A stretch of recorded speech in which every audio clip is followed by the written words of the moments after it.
don't care what happens, you got to understand you're still in God's hands. Amen. No food on the table, no clothes on my back, no roof over my head, no car to drive. I'm still in his hands. Now, part of the reason we can say nothing is because, like the song used to say, and we used to sing this song, and it was out all the time. I put it all in his hands. The reason some of us can't say some of these things is because you ain't put that in his hands yet. Right. You're still holding on to all the bills. You're holding on to the last relationship. You're holding on to the last job.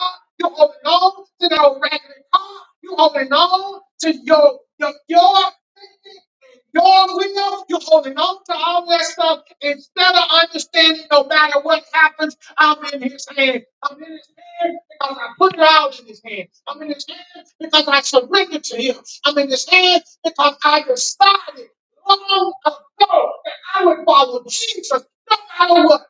I am playing in the Father's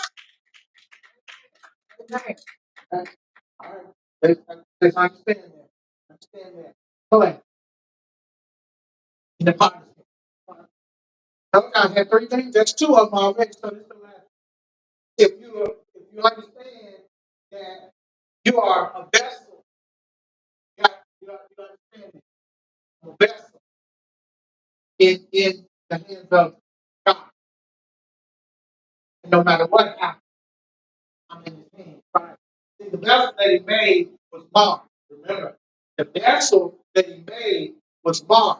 Some of y'all said in that picture, I see me. I'm that vessel. I'm that clay. I'm in God's hand. The vessel that he made of clay was marred in the hands of the potter. Even though I'm messed up, I'm still in his hand. Even though I'm broken, I'm still in his hands. Even though I don't understand that life be life and how life, I'm still in his hands. He said, so he made it again. You know, this is the text that I had for my very first sermon. And when you get to this part, it says, so he made it again another. Yes.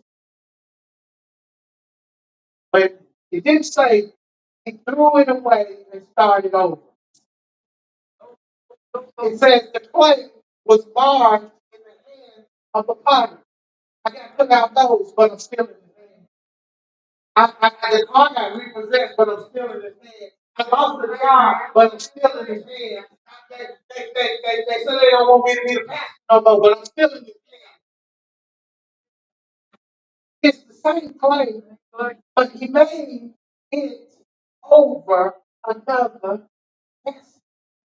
See, this is how I explained it the first time I ever preached this. I explained it like this. Now, some of you may know this, but growing up, my nickname was Chimp. C-H-A-M-P. Chimp. All right? I'll tell you why another day. But that was my nickname. All right? And so, what happened as I went through high school and they called me Chimp, and some people that I grew up with, they see me, they still say, what's up, Chimp? My wife and I, we came through my old neighborhood one day, we were driving down the street, and we had the windows down. I don't know, maybe we didn't have no air, I don't know what it was. But we had the window down, and we drove past this guy, and he said, what's up, Chimp? And as we went, my wife said, they know you? I said, they used to know me. Yeah. I'm different. I'm not him anymore. I'm the same man, but a different person. I know that don't make no sense to nobody, but you can be the same physical specimen, but a whole changed person. I'm not what I used to be. You know, the old saints used to say, things I used to do, I don't do no more. Places I used to go, I don't go no more. Things I used to say, I don't say no more. The same person, but a different person. The same body, but a different person. Yeah. The same have to remember. I'm playing in the hands of the potter. And no matter what happens, I have to understand I'm still in his hand. No matter what, they can talk about you, you still in his hand. They can lie on you, you still in his hand. Things can look dim. It looks so bleak, but you still in his hand. You're looking and you can't see that your way out of nowhere. And then you can look at your bank account, and your bank account say, you ain't got no business looking over here, because ain't nothing over here for you, but you're still in his hand. That's this. I'm still in the hand. Understand this last thing. Understand this. Understand whatever God desires for you to be, you will.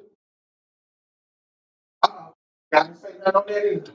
I guess I'm talking to the wrong church this morning. I usually have a talkback church. I just want you to understand, whatever God desires for you to be, you will. You will. Whatever God decides or desires for you to live, that's where you're going to live. Whatever God decides or desires for you to work, that's where you're going to work.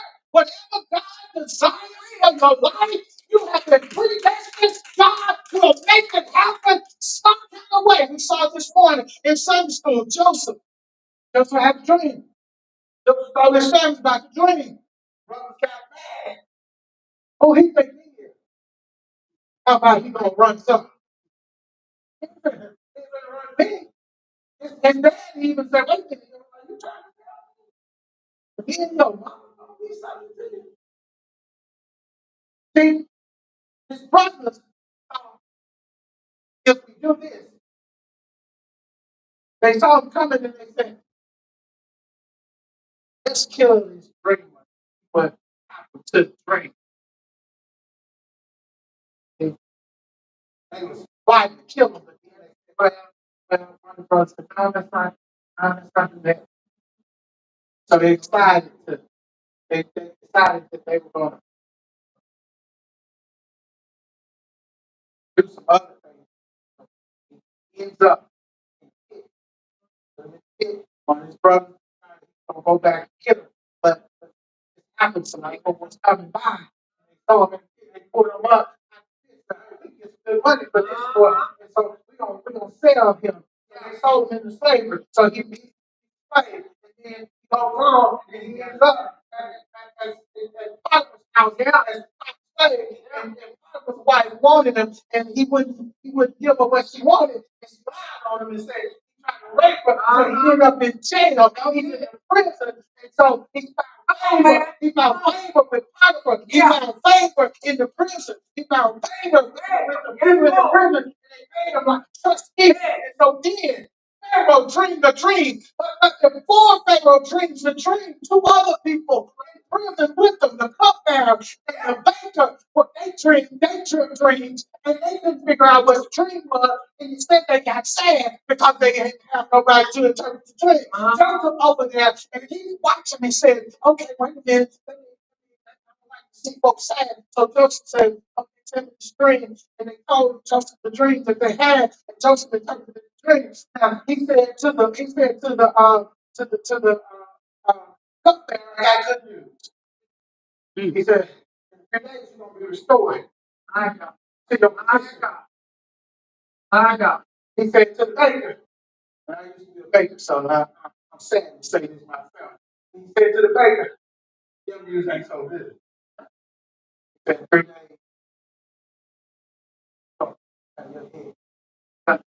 So with that, he found favor with Pharaoh. Because when the cupbearer, he told the cupbearer, don't forget me now. Get back. Don't forget me. Pharaoh, I'm down here. I ain't supposed to be down here. But guess what the cupbearer did? Cupbearer forgot. Until Pharaoh had a dream. Pharaoh had two dreams. Actually, it was one. But Pharaoh had a couple dreams. Didn't nobody. And so cupbearer said, wait. I know I'm prison. So but Joseph interpreted the Pharaoh's dream and found favor with Pharaoh. He ended up second in command of all the land. And guess who had to come to get food from him? See, Joseph couldn't get him out. Now, Joseph couldn't quit. Joseph could have said, you know what? I can't win for lose. Joseph could have said those magic words that everybody in here ought to know I don't like. As a matter of fact, I don't like using the word hate, but I hate when people say, if it ain't one thing, it's another. Please don't say that around me. It just makes my blood boil. It makes my skin crawl because it's like saying, well, God didn't do it this time and he won't do it next time. Now you're quiet. If it ain't one thing, it's another. Even if it is, I'm still in his hand. Even if it is, I still got to understand that God desires for me to be what he wants me to be, and that's how I be. Nobody thought I was going to be a pastor. I don't care. He's been preaching for 3 years. God told me I was going to pastor before I preached my first sermon. And then, before I preached my first sermon, Pastor Chipman, after I preached my first sermon and Pastor was commenting or whatever, Pastor Chipman said, call me Pastor. And he said, I don't know if that was prophecy or a mistake. I know what it was. And I don't care how many people don't want to see you there. I don't care how many people try to talk you out of it.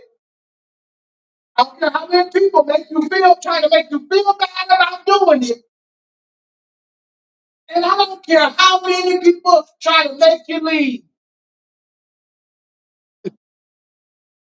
I had people call it. They need a pastor over here. They need a pastor over there. You're going to be this pastor. If I had people tell me about their church, you're going to be our next pastor. Our pastor about to leave. And you're going to be our pastor.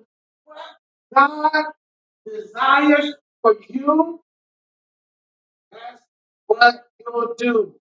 I can't move because I want to move. Right.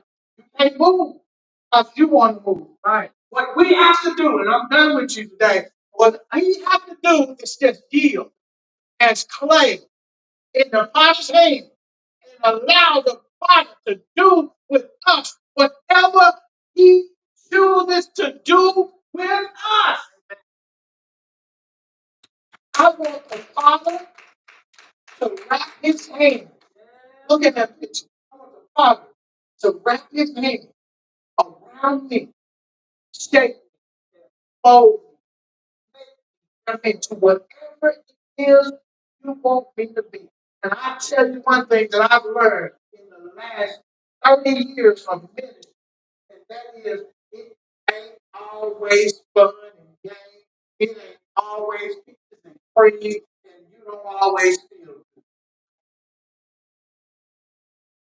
I've had people out here talk.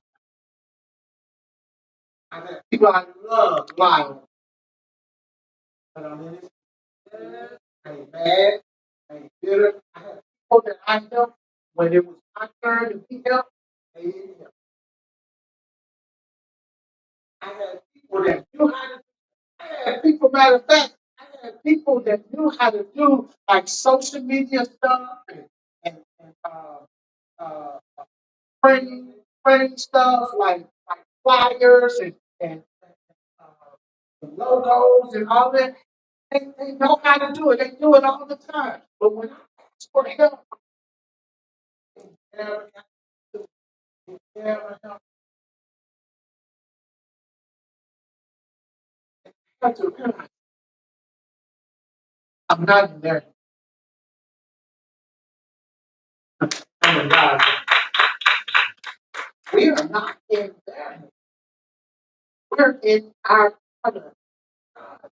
I'm thankful for Him to shape us, for Him to mold us, for Him, like the potter that you see on the picture. If I had the video, you would see the potter shaping and molding the vessel. And the potter would have to pick out sticks and twigs and rocks and whatever was in the clay that didn't need to be in it. The potter would pick it out as the wheel turned, as the clay turned, as he shaped and molded the clay.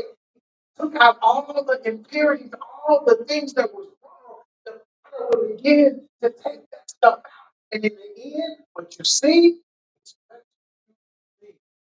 is beautiful stuff. In the end, all I want is like fathers normally do when they have a vessel that they made, they have a display, they have a shelf that they put it on. It's for all the world to see, and they're proud of it, and they love it, and they admire it. See, at the end, all I want, all you should want, is for him to say, well done. And for him to say that he's pleased, well done, good, faithful, servant. You have been faithful over little. I'll make you ruler. Only way we can really hear that is that we stay honest and we understand. It's just play. All we're trying to get to is the best that God wants us to do. Whatever the potter wills for us, that's what we say. Not our will. Will be done. Those words came from Jesus. Will be done. Understand that he say word. I so love the world that he gave. Only whosoever believe it not perish. That life. Yeah. What if he has five to I'm not doing it. They're not working.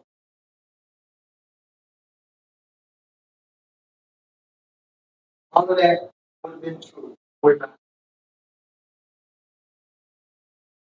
To me, you're not working.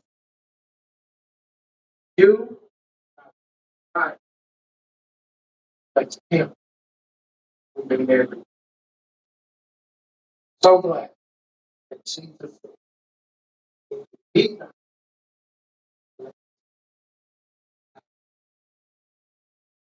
less. Not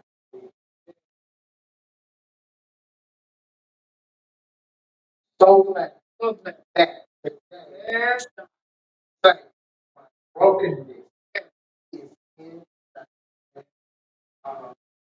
the yes, man. All right.